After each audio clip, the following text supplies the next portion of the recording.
दोस्तों, अगर आपके साथ भी ये हो रहा है कि आप मैसेज कर रहे हो, पार्टनर सीन तो कर रहा है लेकिन आंसर नहीं दे रहा है, या फिर आप कॉल कर रहे हो, पार्टनर उठा नहीं रहे हैं, एक बार दो बार चलो माना जा सकता है, आप 10 बार कर रहे हो फिर भी पार्टनर कॉल रिसीव नहीं कर रहे हैं, तो अगर ऐसा हो रहा है तो ये एक छोटी समस्या नहीं है, ये बहुत गंभीर समस्या है। तो आज मैं आपको बताऊंगी कि ऐसे समस्या में, ऐसे सिचुएशन में आपको क्या करना चाहिए जिससे कि रिश्ता पहले जैसा नॉर्मल हो जाए, सब कुछ सही हो जाए और इस प्रॉब्लम से आपको मुक्ति मिले। तो चलिए वीडियो स्टार्ट करते हैं। चैनल में पहली बार आ रहे हो तो अब भी सब्सक्राइब कर लो ताकि मेरी आने वाली कोई भी वीडियो मिस ना करो। तो चलिए दोस्तों वीडियो स्टार्ट करते हैं। तो देखो दोस्तों, अगर कोई आपके मैसेज का आंसर नहीं दे रहा है और आपको ये एक छोटी सी बात लगता है कि पार्टनर मेरा मैसेज का आंसर ही नहीं दे रहा है, लेकिन दोस्तों ये कोई छोटी बात नहीं है। अगर कोई आपका मैसेज सीन कर रहा है और आंसर नहीं दे रहा है और ये एक बार होगा तो चलो माना जा सकता है वो ऑफिस में है, कोई इंपॉर्टेंट काम कर रहा है, मैसेज देख तो लिया लेकिन आंसर देने का उसको मौका नहीं मिला, तो फिर ये माना जा सकता है। लेकिन अगर हर बार ऐसा होता है, मान लो आप 10 मैसेज करते हो तो 10 में से 9 तो ऐसा होता है कि वो सीन करके छोड़ देता है, आंसर नहीं देता है, और एक मैसेज का आंसर देता है वो भी बहुत मुश्किल से बहुत टाइम बाद। तो यहाँ पे दोस्तों आपको अपनी जो मन है ना उसको कंट्रोल करना पड़ेगा। आपको एक सच सुनना पड़ेगा कि या फिर उसका इंटरेस्ट आपसे कम हो गया है, या फिर वो आपसे स्पेस चाहते हैं, या फिर वो आपसे इरिटेट हो गया है, या फिर वो आपके साथ ब्रेकअप करना चाहते हैं, वो आपको सहन नहीं कर पा रहे हैं। जी हाँ दोस्तों, देखो सच हमेशा कड़वा होता है। मुझे पता है सुन के आपको थोड़ा सा दुख लग सकता है, लेकिन दोस्तों अगर आप इस चीज़ को अवॉइड करोगे, इग्नोर करोगे, तो आपके लाइफ की जो प्रॉब्लम है वो बढ़ेगा, कम नहीं होगा। इसीलिए आपको सच्चाई का सामना करना पड़ेगा और आपको बहुत ही बुद्धिमानी के साथ इस सिचुएशन को हैंडल करना पड़ेगा, ठीक है। तो दोस्तों अगर आपके साथ ये ऐसा कंटिन्यू चल रहा है कि पार्टनर आपका मैसेज सीन करके छोड़ रहा है, आप कॉल कर रहे हो तो उठा नहीं रहा है, तो आपको एक बार उनको पूछने की ज़रूरत है। उनके पीछे पड़ने की ज़रूरत नहीं है। अब पूछने की मतलब आप लोग ये समझ लेते हो कि उनके पीछे पड़ जाना, कि क्यों नहीं आंसर कर रहे हो, क्यों नहीं मेरा कॉल उठा रहे हो, तुम सीन कर रहे हो, तुम आंसर क्यों नहीं कर रहे हो, तुम ज़रूर किसी और से बात कर रहे हो, तुम ऑनलाइन रहते हो फिर भी मेरे मैसेज का आंसर नहीं देते हो। दोस्तों ये वाली हरकत आपको नहीं करना है। इन हरकतों का मतलब है आप उनके पीछे पड़ रहे हो, उनका दिमाग खराब कर रहे हो, ठीक है। तो आपको सिर्फ और सिर्फ उनको एक बार पूछना है कि तुम्हें क्या प्रॉब्लम है। अगर वो बताते हैं कि सॉरी मैं ना एक काम से हूँ, मुझे इम्पोर्टेंट काम है तो इसी वजह से मैं ना आंसर नहीं दे पा रहा हूँ या फिर पा रही हूँ, तुम गलत मत समझो, मेरे पास टाइम मिलते ही मैं तुम्हें कॉल कर लूँगा, तो फिर आपको वेट ही करना है, सिर्फ और सिर्फ आपको वेट करना है। और ये वेट करने पर कौन रोकता है आपको पता है? आपका माइंड, क्योंकि आपका माइंड आपको कंट्रोल कर रहा है। आप अपने माइंड के, आप अपने मन के गुलाम बन चुके हो, लेकिन ऐसा आपको नहीं करना है। आपको अपने माइंड को कंट्रोल करना पड़ेगा, आपको अपने मन का मालिक बनना पड़ेगा। आपके मन अगर आपके ऊपर हावी हो जाए तब तो आप कुछ भी कर दोगे ना। मन तो ये करता है कि हम अभी जाके बैंक लूट कर ले तो बहुत सारा पैसा आ जाएगा, तो फिर अगर मन आपका मालिक होगा तो यही करोगे ना आप। या फिर मन कहेंगे कि इसको मर्डर कर दो तो आप मर्डर करने चले जाओगे। तो इसीलिए मन को हमें कंट्रोल करना बहुत ज़्यादा ज़रूरी है। जब आप देख रहे हो कि सामने वाला बोल रहा है कि थोड़ी देर बाद मैं कॉल करूँगा, भले ही वो करे ना करे वो बात की बात है, लेकिन अभी जब वो बोल रहा है तब आपको ये चीज़ करना ही पड़ेगा, अपने मन को कंट्रोल करके वेट करना पड़ेगा। और ये वेट आपको कब तक करना है? 24 घंटे, ठीक है। अभी आप लिख लो कि ये वेट मुझे 24 घंटे करना है। 24 घंटे से पहले चाहे आपके मन में कितना भी तलब उठे कि मैं उसे और एक बार कॉल करके पूछ लूँ, और एक बार मैसेज करके पूछ लूँ, ऐसा आपको नहीं करना चाहिए। अगर 24 घंटे में उसका कॉल आ गया तो फाइन, आप उससे बात कर लो।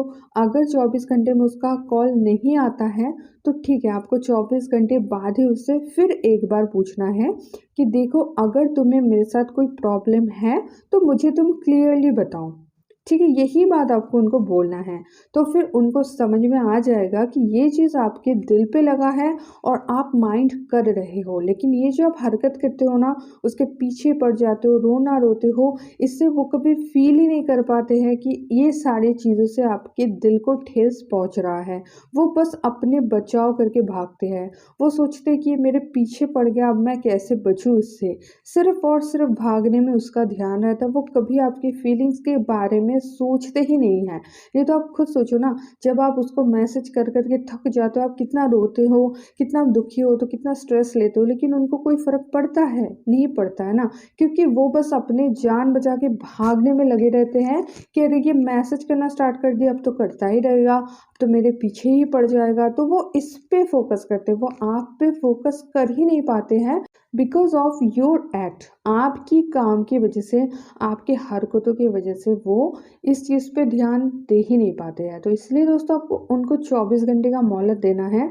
जब वो बोल रहे कि मैं बाद में करता हूँ या फिर मैं बाद में करती हूँ, फिर 24 घंटे बाद आपको पूछना है कि अगर कोई प्रॉब्लम है तो मुझे क्लियर बताओ। क्या मैं तुम्हें पसंद नहीं हूँ? क्या तुम रिश्ता तोड़ना चाहते हो? क्या ब्रेकअप चाहते हो? क्या चाहते हो? मुझे क्लियरली बताओ। और ये चीज़ आपको स्ट्रांगली बोलना है, रोते रोते नहीं बोलना है कि प्लीज़ मुझे बता दो ना क्या हो गया, ऐसा क्यों कर रहे हो, ऐसे ऐसे रोके रोके नहीं बोलना है आपको। स्ट्रांगली पूछना है कि please tell me what is your actual problem. क्या तुम्हारा प्रॉब्लम है, प्लीज़ मुझे तुम बता दो। ठीक है, तो फिर आगे चल के मैं तुम्हारी डिस्टरबेंस का कारण नहीं बनूंगा या फिर नहीं बनूंगी, तो मुझे प्लीज़ क्लियर कर दो इस चीज़ को।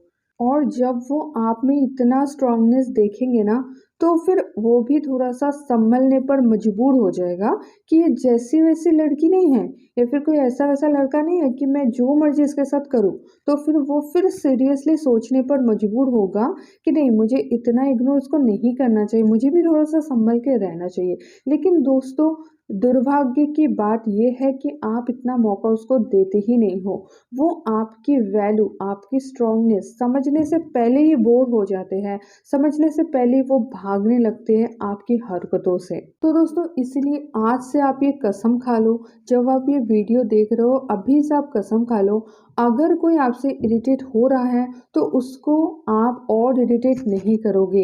अगर कोई आपसे स्पेस मांग रहा है तो आप उसको बोर नहीं करोगे, आप उसको स्पेस दोगे। अगर कोई आपसे बुरा फील कर रहा है तो उसको सही होने में टाइम लेने दो। हर टाइम चिपके रहना ही रिलेशनशिप नहीं होता है। रिलेशनशिप में स्पेस लेना भी एक इम्पॉर्टेंट चीज़ है। रिलेशनशिप में स्पेस का भी एक इम्पॉर्टेंस है, जितना इम्पॉर्टेंस आप दोनों के प्रेजेंस का है। और दोस्तों, कभी कभी आपको पता भी होता है कि पार्टनर आपसे नाराज़ है, इरिटेटेड है, झगड़ा हो गया, इस वजह से वो आंसर नहीं दे रहे हैं, तो प्लीज़ आप उनके पीछे मत पड़ो। अगर झगड़ा वगैरह हुआ है, नाराज़गी हुआ है, तो ऑटोमेटिकली वो ठीक हो जाएंगे। उसके लिए भी स्पेस चाहिए, उनको ठीक होने के लिए भी आपका एब्सेंस बहुत ज़्यादा ज़रूरी है।